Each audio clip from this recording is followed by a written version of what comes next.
खंडहर के सामने खड़े हम सब स्तब्ध थे। सुबह की धूप में भी उस जगह से अजीब सी ठंडक उठ रही थी। हवा में जले हुए लोहे और सीले खून की मिली जुली गंध अब भी तैर रही थी। मेरे शरीर में अचानक झुरझुरी दौड़ गई। मैंने धीमे स्वर में कहा, यही है वही जगह।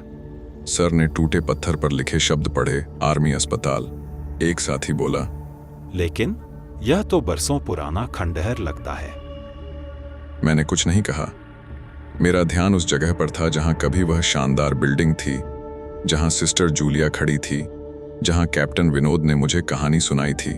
मैं धीरे धीरे आगे बढ़ा। अचानक खड खड मेरे पैर किसी चीज से टकराए।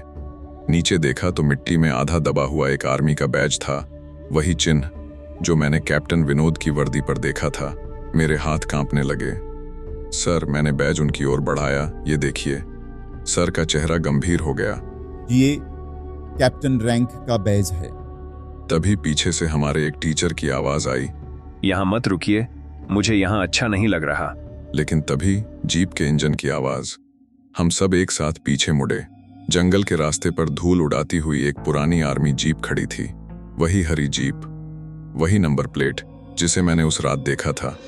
ड्राइवर सीट पर कोई बैठा था। मेरी सांसें रुक गईं। वर्दी में बैठा वह आदमी धीरे धीरे जीप से उतरा। धूप में उसका चेहरा साफ दिख रहा था, कैप्टन विनोद। लेकिन इस बार उनका चेहरा जला हुआ था। आंखों के गड्ढे काले और आधा शरीर मानो धुएं में घुला हुआ। बाकी सब पीछे हट गए। कोई कुछ बोल नहीं पा रहा था। उन्होंने मेरी ओर देखा और हल्की मुस्कान के साथ बोले, सोमेश, तुम वाकई लौट आए। मेरे गले से आवाज नहीं निकली। डरो मत, मैंने वादा किया था ना कि सब सच होगा। उनका स्वर वही था, शांत, भरोसेमंद।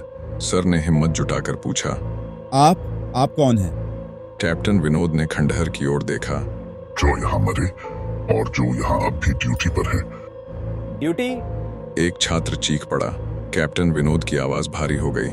कुछ जगहें सिर्फ ईंट पत्थर नहीं होती, कुछ जगहें कस्मों से बनी होती हैं। जब तक देश सुरक्षित है, हम जैसे सिपाही भी यहाँ बंधे रहते हैं। उन्होंने मेरी ओर देखा। उस रात तुमने मेरा सच देख लिया था, इसलिए मैं तुम्हें छोड़ नहीं सकता था। मैं कांपती आवाज में बोला, तो सिस्टर जूलिया?